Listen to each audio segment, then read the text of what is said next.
ये एक और बेसिकली टेक्निक है डाटा माइनिंग में, जिसे हम कहते हैं एसोसिएशन रूल माइनिंग या association rule discovery. Generally transactional type के डाटा सेट के ऊपर ये अप्लाई करते हैं। और जैसे इन्होंने एक एग्जांपल दी हुई है, एक ट्रांजैक्शनल डाटा सेट है जिसमें 5 रिकॉर्ड्स हैं, कुछ आइटम्स खरीदी हुए लोगों ने, और इससे इन्होंने ये रूल्स डिस्कवर किए हैं। ये कैसे डिस्कवर हुए हैं, इसके पीछे मैथमेटिक्स क्या है, हम लोग जब इस टॉपिक को डिटेल में पढ़ेंगे तो हम उसको देख लेंगे। जो इन्होंने रूल्स डिस्कवर किए हैं वो हम देख लेते हैं। जैसे इसने कहा जी, जो मिल्क खरीदता है वो कोक कोक भी खरीदता है। तो आप यहाँ पे रिकॉर्ड्स में देखें। अच्छा, ये ज़रूरी नहीं होता कि जो रूल्स डिस्कवर हुए हैं इसके बाद और भी मेयर्स हैं। हम कहते हैं कि ज़रूरी नहीं है कि सारे के सारे रिकॉर्ड्स के ऊपर ये फिट हो रहा हो। पॉसिबली 100% भी हो सकती है इसकी फिटनेस। और अदरवाइज फिटनेस हम टर्म यहाँ पे और यूज़ करते हैं, कॉन्फिडेंस, या एक और टर्म यूज़ होती है, अभी मेरे जहन में नहीं आ रही। अ, फिर एक और रूल डिस्कवर हुआ है जी, डायपर और मिल्क जो लोग खरीदते हैं वो बेयर ज़रूर खरीदते हैं। तो आप यहाँ पे रिकॉर्ड्स में देखें, रिकॉर्ड नंबर 3 जो है, इसमें डायपर और मिल्क अगर एक बंदे ने खरीदा हुआ है तो उसने बेयर भी खरीदी हुई है। इसी तरह रिकॉर्ड नंबर 4 में भी डायपर और मिल्क खरीदा हुआ है तो इस बंदे ने बियर भी खरीदी हुई है। तो ये आप इवन शेल्फ प्लेसमेंट भी इस डाटा माइनिंग टेक्निक के थ्रू बड़े जो स्टोर्स हैं उन पे शेल्फ प्लेसमेंट की जाती है कि फॉर इंस्टेंस अगर कोई ब्रेड खरीद रहा है तो वो एग भी खरीदेगा। तो उसके मुताबिक फिर शेल्फ प्लेसमेंट तक का भी काम जो है वो डाटा माइनिंग से लिया जाता है। ये सेल्स प्रमोशन की एग्जांपल है जी, और ये एप्लीकेशन है एसोसिएशन रूल माइनिंग की। एक और एग्जांपल वही मैं अभी यही डिस्कस कर रहा था जी। आप इवन सुपरमार्केट्स में जो शेल्फ मैनेजमेंट जो है वो भी एसोसिएशन रूल माइनिंग के थ्रू करते हैं। और इन्होंने एग्जांपल दी हुई है जी कि अगर कोई कस्टमर जो है वो डायपर और मिल्क खरीदता है तो लाइकली टू बाय बियर। ये बेसिकली जिस मार्केट के लिए इन्होंने वो किया हुआ उस पर फिट हो रहा होगा। फिर एक और एप्लीकेशन डिस्कस की हुई है इन्होंने। ये एक और टास्क थी डाटा माइनिंग की, जिसे डेविएशन या अनोमली डिटेक्शन कहते हैं। आमतौर पे क्रेडिट कार्ड्स की फ्रॉड, उसमें फ्रॉड डिटेक्शन के लिए या नेटवर्क इंट्रूजन डिटेक्शन के लिए ये यूज़ की जाती है। कुछ चैलेंजेस डिस्कस किए हुए हैं इन्होंने। हम लोग डाटा सेट्स की जब बात करेंगे उनके ऊपर ही फिर हम लोग देखेंगे, ये आपके सामने डाटा माइनिंग में ये चैलेंजेस आते हैं। डाटा की स्केलेबिलिटी जो है वो एक इशू है, फिर डाटा की डायमेंशनैलिटी एक इशू है। मैंने अभी पहले भी कहा था कि मैं आपको डाटा सेट से ही रिलेटेड आज के लेक्चर में एक टास्क दूंगा।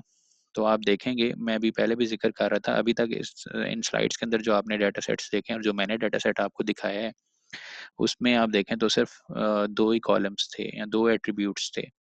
और इवन ऐसे ऐसे डाटा सेट्स आपको मिलेंगे जहाँ पर आपके जो एट्रीब्यूट्स हैं हज़ारों में होते हैं। तो हज़ारों हज़ारों कॉलम्स होंगे, हज़ारों हज़ारों प्रॉपर्टीज़ होंगी एक एक रिकॉर्ड की, जिसे हम कहते हैं डायमेंशनैलिटी। ये एक चैलेंज है डाटा माइनिंग में। फिर आपके पास हेट्रोजीनियस टाइप का डाटा होता है और कॉम्प्लेक्स डाटा होता है, डिफरेंट रिसोर्सेज या डिफरेंट सोर्सेज से आपके पास डाटा कलेक्ट हो रहा है, तो हेट्रोजीनियस टाइप का डाटा आपके पास कलेक्ट होता है। फिर डाटा क्वालिटी एक इशू है, डाटा ऑनरशिप और डाटा डिस्ट्रीब्यूशन जो है वो एक इशू है। प्राइवेसी प्रिजर्वेशन, मैंने पहले भी टर्म बोली थी, आजकल मैं काम कर रहा हूँ जी कोलैबोरेटिव लर्निंग के ऊपर। तो कोलैबोरेटिव लर्निंग में भी प्राइवेसी प्रिजर्वेशन जो डाटा माइनिंग के अंदर है वो काफ़ी एक चैलेंज है। आमतौर पे आपने लोगों का जो मेडिकल डाटा है उसमें काफ़ी प्राइवेसी कंसर्न्स हैं, और वहाँ पे आपको प्राइवेसी प्रिजर्वेशन जो है वो एक चैलेंज फेस करना पड़ता है। तो ये कुछ चैलेंजेस हैं। ये लास्ट स्लाइड थी जी, इसके बाद टास्क मैं आप लोगों के साथ शेयर कर देता हूँ।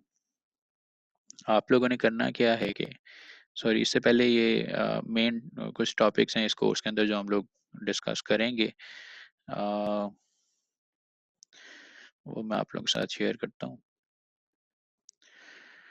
ये आज हम लोगों ने डिस्कशन की है, इसके ऊपर कुछ डाटा माइनिंग का इंट्रोडक्शन है, फिर इसके अलावा डाटा अंडरस्टैंडिंग है, और कुछ प्री प्रोसेसिंग के ऊपर भी वैसे तो हम लोगों ने बात कर ली। मैंने बताया कि सिर्फ एक स्टेप मैंने डिस्कस किया है। प्री प्रोसेसिंग में मल्टीपल स्टेप्स हैं। फिर इसके अलावा डाटा विजुअलाइजेशन एक इम्पॉर्टेंट टास्क है डाटा माइनिंग में। फिर इसके अलावा बेसिक टेक्निक्स हैं जिसमें हम लोगों ने भी देखा भी, जिसे हम टास्क अभी कह रहे थे, classification, clustering, association rule mining, और इन मॉडल्स की इवैल्यूएशन, डेटा वेयर हाउसिंग और रिकमेंडर सिस्टम्स। ये कुछ यूजफुल रिसोर्सेज हैं, इनको ज़रा आप देख लें।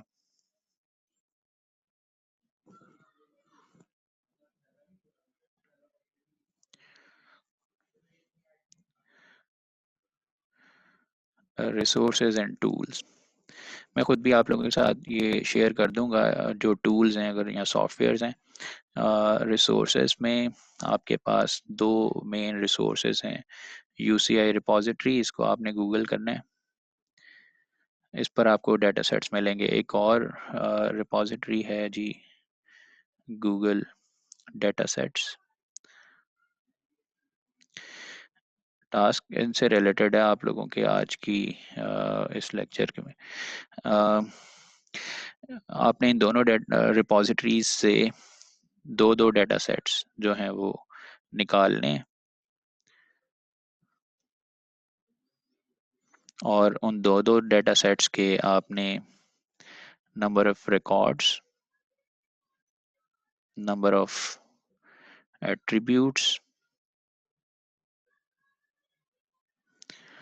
और जो जो डेटा सेट्स आप निकालेंगे, टोटल 4 डेटा सेट्स होंगे, 2 यूसीए रिपॉजिटरी से, 2 गूगल डेटा सेट से। इन डेटा सेट्स की डिस्क्रिप्शन, डेटा सेट कहाँ से कलेक्ट किया गया, कब कलेक्ट किया गया, किन लोगों ने इन डेटा सेट्स के ऊपर काम किया, इस तरह की चीज़ें वगैरह आपको डिस्क्रिप्शन में मिल जाएंगी। अगर हम टूल्स की बात करें तो जी टूल्स में हमारे पास रैपिड, माइनर, वेका,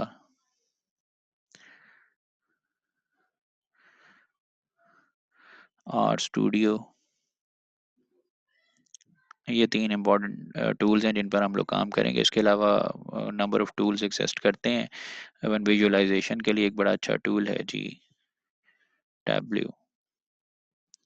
स्पेलिंग एग्जैक्टली इसके मुझे याद नहीं, आप देख लीजिएगा जी, ये एक इम्पॉर्टेंट टूल है विजुअलाइजेशन का।